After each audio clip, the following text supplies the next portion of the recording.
ನಮಸ್ತೆ. ಕಥೆಗಳಿಂದ ಪರಿವರ್ತನೆಗೆ ಸ್ವಾಗತ. ಇವತ್ತು ಕೂಡ ಸೇಮ್ ಬುಕ್ಕು ಕರುಣಾಳು ಬಾ ಬೆಳಕೆ ಬುಕ್ಕಿಂದ ಇನ್ನೊಂದು ಚಾಪ್ಟರ್ ಓದ್ತಾ ಇದ್ದೀನಿ. ಚಾಪ್ಟರ್ ಹೆಸರು ನಮ್ಮ ಅನಿವಾರ್ಯತೆಯ ಭ್ರಮೆ ಅನ್ನೋ ಚಾಪ್ಟರ್. ಅದರಿಂದ ಏನಿದೆ ನೋಡೋಣ. ಕಬೀರರು ಸಂತ ಕಬೀರರಿದಾರಲ್ವಾ, ಕಬೀರ ಅವರ ಜೀವನದಲ್ಲಿ ನಡೆದ ಘಟನೆ ಅಂತೆ. ಅದನ್ನ ಅವ್ರು ವಿವರಿಸಿದ್ರಂತೆ, ಹಿಂಗ ಆಗ್ತಿತ್ತು ಅಂತ. ಅದನ್ನ ಒಂದು ಚಾಪ್ಟರ್ ಮಾಡಿದ್ದಾರೆ ಖರಜಗಿ ಸರ್. ನೋಡೋಣ ಕಬೀರರದ್ದು. ಕಬೀರರು ಒಂದು ಬಾರಿ ಕಾಶಿಗೆ ಹೋದಾಗ ಸತ್ಸಂಗದಲ್ಲಿ ಭಾಗಿಯಾಗಲು ಒಂದು ಸಣ್ಣ ಬೀದಿಯಲ್ಲಿ ನಡೆದು ಹೋಗ್ತಾ ಇದ್ರು. ಅಂದ್ರೆ ಕಬೀರರು ಸತ್ಸಂಗಕ್ಕೆ ಅಂತ ಹೋದಾಗ, ಕಾಶಿಗೆ ಹೋದಾಗ ಅಲ್ಲೊಂದು ಸಣ್ಣ ರೋಡ್ ಇತ್ತು. ಆ ರೋಡಲ್ಲಿ ಯಾವಾಗ್ಲೂ ಹೋಗ್ತಾ ಇದ್ರು. 3-4 ದಿನಗಳವರೆಗೆ ಅದೇ ದಾರಿಯಲ್ಲಿ ಹೋಗುತ್ತಿದ್ದಾಗ ಒಂದು ವಿಶೇಷ ಅವರಿಗೆ ಕಣ್ಣಿಗೆ ಬಿತ್ತು. ಒಂದು ಮನೆಯ ಆವರಣದೊಳಗೆ ಒಬ್ಬ ಮನುಷ್ಯ ಮನೆಯ ಮುಂದೆ ಕುರ್ಚಿ ಹಾಕಿಕೊಂಡು ಕುಳಿತಿದ್ದಾನೆ. ಹಾಗೆಯೇ ವಿಗ್ರಹದಂತೆ ಏನು ಮಾಡದೆ ಕುಳಿತಿದ್ದಾನೆ. ಕಬೀರರು ಅವನ ಬಳಿಗೆ ಹೋಗಿ, ಸ್ವಾಮಿ, ನಾನು 4 ದಿನದಿಂದ ನೋಡ್ತಾ ಇದ್ದೇನೆ, ನೀವು ಹೀಗೆ ಕುಳಿತಿದ್ದೀರಲ್ಲ, ಇದರ ಬದಲು ನಮ್ಮೊಂದಿಗೆ ಸತ್ಸಂಗಕ್ಕೆ ನೀವು ಬರ್ಬೋದಲ್ವಾ ಅಂತ ಕೇಳ್ತಾರೆ. ಅದೇ ಅವರು ಹಂಗ್ ಅಂದ್ರೆ ಇವ್ರು ಹೋಗಿರ್ತಾರಲ್ವಾ ಕಾಶಿಗೆ ಹೋದಾಗ ಸತ್ಸಂಗಕ್ಕೆ ಅಂತ, ಒಂದು ಪುಟ್ಟ ರೋಡಲ್ಲಿ ಹೋಗ್ತಾ ಇರ್ತಾರೆ. ಅವ್ರು ಈ ಕಡೆ ಹೋಗುವಾಗ ಸಂಜೆ, ಮತ್ತೆ ಆ ಕಡೆಯಿಂದ ಬರುವಾಗ, ಮತ್ತೆ ಬೆಳಗ್ಗೆ ಈ ಕಡೆಯಿಂದ ಹೋಗುವಾಗ ಸಂಜೆ ಆ ಕಡೆಯಿಂದ ಬರುವಾಗ, ಹೀಗೆ ಪ್ರತಿದಿನ 4 ದಿನ ಅದೇ ಚಿಕ್ಕ ರೋಡಲ್ಲಿ ಓಡಾಡ್ತಾರೆ. ಅವ್ರು ಒಂದನ್ನೇ ಗಮನಿಸ್ತಾರೆ, ಒಂದು ರೋಡಲ್ಲಿ ಈ ಕಡೆಯಿಂದ ಹೋಗುವಾಗ್ಲೂ ಆ ಕಡೆಯಿಂದ ಬರುವಾಗ್ಲೂ ಒಬ್ಬ ಮನುಷ್ಯ ಒಳಗೆ ಅವ್ರ ಮನೆ ಮುಂದೆ ಚೇರ್ ಹಾಕೊಂಡು ಕುಳಿತಿರ್ತಾನೆ. 4 ದಿವಸದಿಂದ ಅಬ್ಸರ್ವ್ ಮಾಡ್ತಾ ಇರ್ತಾರೆ. ಈ ಕಡೆಯಿಂದನೂ ನೋಡ್ತಾರೆ, ಆ ಕಡೆಯಿಂದನೂ ನೋಡ್ತಾರೆ. 2 ಕಡೆಯಿಂದ ನೋಡುವಾಗ್ಲೂ ಅವ್ನ ಚೇರ್ ಮೇಲೆ ಅಲ್ಲೇ ಕೂತಿರ್ತಾನೆ ಒಬ್ಬ ವ್ಯಕ್ತಿ.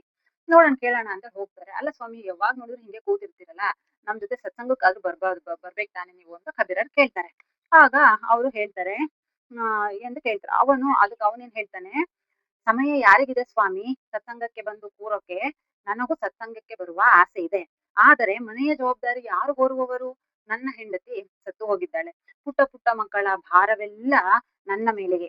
ಅವರಿಗೆ ಸ್ನಾನ ಮಾಡಿಸ್ಬೇಕು, ಶಾಲೆ ಕಳಿಸ್ಬೇಕು, ಮತ್ತೆ ಮರಳಿ ಅವ್ರು ಮತ್ತೆ ವಾಪಸ್ ಬರೋದ್ರೊಳಗೆ ಅವ್ರಿಗೆ ಊಟಕ್ಕೆ ರೆಡಿ ಮಾಡ್ಬೇಕು, ಅಡಿಗೆ ಮಾಡ್ಬೇಕು. ಸ್ವಲ್ಪ ದಿನ ಹೋಗ್ಲಿ, ಮಕ್ಕಳು ದೊಡ್ಡವರಾಗ್ಲಿ, ಆಗ ನಿಮ್ಮೊಂದಿಗೆ ನಾನು ಸತ್ಸಂಗಕ್ಕೆ ಬರ್ತೀನಿ ಅಂತ ಹೇಳಿ ಅವರು ಹೇಳ್ತಾರೆ. ಆ ವ್ಯಕ್ತಿ ಹೇಳ್ತಾರೆ ಕಬೀರರಿಗೆ. ಸಮಯ ಮತ್ತು ಸರಿತು, ಮತ್ತೊಂದಿಷ್ಟು ವರ್ಷ ಆದ್ವು. ಮತ್ತೆ ಕಬೀರರು ಕಾಶಿಗೆ ಬರ್ತಾರೆ ಸತ್ಸಂಗಕ್ಕೆ ಭಾಗಿಯಾಗಕ್ಕೆ ಅಂತ. ಮತ್ತೆ ಅದೇ ರೋಡಲ್ಲಿ ಹೋಗ್ತಾರೆ. ಅದೇ ರೋಡಲ್ಲಿ ಹೋದಾಗ ಅವ್ರಿಗೆ ಅದೇ ಆಶ್ಚರ್ಯ. ಅದೇ ಮನುಷ್ಯ ಈಗ ಸ್ವಲ್ಪ ಹಿರಿಯನ ತರ ಕಾಣಿಸ್ತಾನೆ. ಆದರೆ ಮನೆಯ ಮುಂದೆ ಮತ್ತು ಅದೇ ತರ ಕುಳಿತಿದ್ದಾನೆ. ಕಬೀರರು ಮತ್ತೆ ಮನೆಯ ಮುಂದೆ ಹೋಗಿ, ಸ್ವಾಮಿ, ಈಗಲಾದರೂ ಸತ್ಸಂಗಕ್ಕೆ ಬರ್ಬೋದಲ್ವಾ ಅಂತ ಹೇಳಿ ಮತ್ತೆ ಕಬೀರರು ಕೇಳ್ತಾರೆ. ಆವಾಗ ಆ ವ್ಯಕ್ತಿ ಜೋರಾಗಿ ನಿಟ್ಟುಸಿರು ಬಿಟ್ಟು, ನೀವು ಪುಣ್ಯಾತ್ಮರು, ನಿಮ್ಮ ಹತ್ತಿರ ಅಷ್ಟೊಂದು ಸಮಯವಿದೆ, ನನಗೆಲ್ಲಿ ಪುರ್ಸೊತ್ತಿದೆ ಸ್ವಾಮಿ. ನನ್ನ ಮಕ್ಕಳಿಬ್ಬರ ಕಲಿಗೆ ಮುಗಿತಾ ಬಂತು. ಅವರ ಜವಾಬ್ದಾರಿ ನನ್ನದೇ. ಅವ್ರಿಗೆ ನಂತರ ಕೆಲಸ ಹುಡುಕ್ಬೇಕು, ಮತ್ತೆ ಅವ್ರಿಗೆ ಮದ್ವೆ ಮಾಡ್ಬೇಕು. ಅವರ ಮದ್ವೆ ಆದ ಮೇಲೆ ನಾನು ಸ್ವತಂತ್ರನಾಗುತ್ತೇನೆ. ಆಗ ನಿಮ್ಮೊಂದಿಗೆ ಸತ್ಸಂಗಕ್ಕೆ ಬರ್ತೀನಿ ಅಂತ ಹೇಳಿ ಆ ವ್ಯಕ್ತಿ ಹೇಳ್ತಾರೆ ಕಬೀರನಿಗೆ. ಮತ್ ನೆಕ್ಸ್ಟ್ ಬಂದಾಗ ಈ ತರ ಹೇಳ್ತಾರೆ. ಆಗ ಮತ್ತಷ್ಟು ಕಾಲ ಕಳೆಯಿತು. ಮತ್ತೆ ಕಾಶಿಯಲ್ಲಿ ಅದೇ ರಸ್ತೆಯಲ್ಲಿ ಹೋಗುವ ಅವಕಾಶ ಮತ್ತೆ ಕಬೀರರಿಗೆ ಬರುತ್ತೆ. ಆಗ ಕುತೂಹಲದಿಂದ ನೋಡಿದರೆ ಆ ಮನುಷ್ಯ ಮತ್ತೆ ಹಾಗೆ ಕುಳಿತಿದ್ದಾನೆ.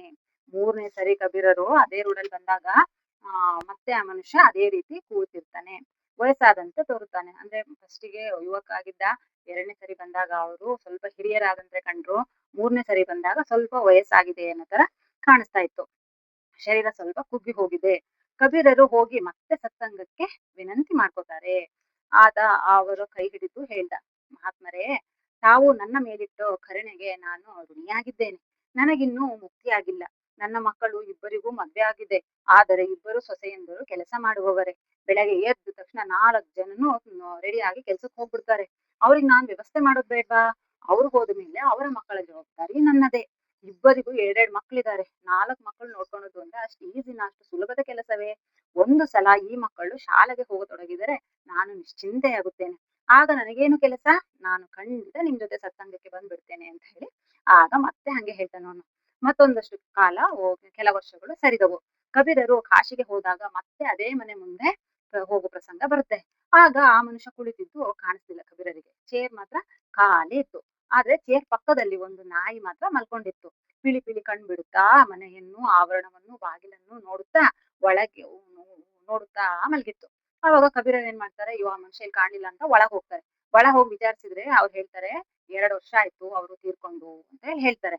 ಆಗ ಕಬೀರರು ತಮ್ಮ ಶಿಷ್ಯರಿಗೆ ಹೇಳಿದ್ರು, ಪಾಪ ಆ ಮನುಷ್ಯ ಹಣೆ ಬರಹ ನೋಡಿ, ಅವನಿಗೆ ಮನೆಯ ಬಗ್ಗೆ ಎಷ್ಟು ಮೋಹವಿತ್ತೆಂದರೆ ದೇಹ ಬಿಟ್ಟರೂ ನಾಯಿಯಾಗಿ ಬಂದು ಮನೆಯ ಮುಂದೆ ಕಾಯ್ತಾ ಇದ್ದಾನೆ. ಅವನಿಲ್ಲದೆ ಮನೆ ನಡೆದಿಲ್ಲವೇ? ಮಕ್ಕಳು ಮೊಮ್ಮಕ್ಕಳು ಚೆನ್ನಾಗಿಯೇ ಇದ್ದಾರೆ. ಆದರೆ ಆತ ತಾನು ಇಲ್ಲದೆ ಸಂಸಾರವೇ ನಡೆಯುವುದಿಲ್ಲವೆಂದುಕೊಂಡು ತನ್ನ ಸ್ವಂತ ವ್ಯಕ್ತಿತ್ವವನ್ನು ಬೆಳೆಸಿಕೊಳ್ಳದೆ ಮನಸ್ಸಿಗೆ ಶಾಂತಿಯನ್ನೂ ತಂದುಕೊಳ್ಳದೆ ಹೋಗಿಬಿಟ್ಟ. ನಮಗೂ ಅದೇ ಭ್ರಮೆಗಳಿವೆ. ನಾನಿಲ್ಲದೆ ಮನೆ ಹೇಗೆ ನಡೆದೀತು, ಸಂಸ್ಥೆ ಹೇಗೆ ನಡೆದೀತು, ಮಕ್ಕಳು ಏನು ಮಾಡಿಯಾರು, ಯಾರು ಅವನ್ನೆಲ್ಲ ನೋಡಿಕೊಳ್ತಾರೆ, ಈ ಚಿಂತೆಗಳಲ್ಲೇ ತೊಳಲಿ ಬಿಡುತ್ತೇವೆ.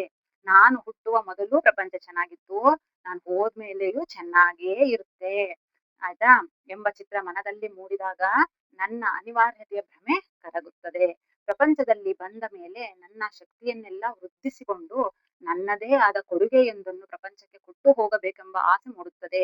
ಅದೇ ನಮ್ಮ ವ್ಯಕ್ತಿತ್ವ ವಿಕಸನಕ್ಕೆ ದಾರಿ ಅಂತ ಹೇಳಿ ಕರಡಿಗರ್ ಹೇಳ್ತಾ ಇದ್ದಾರೆ.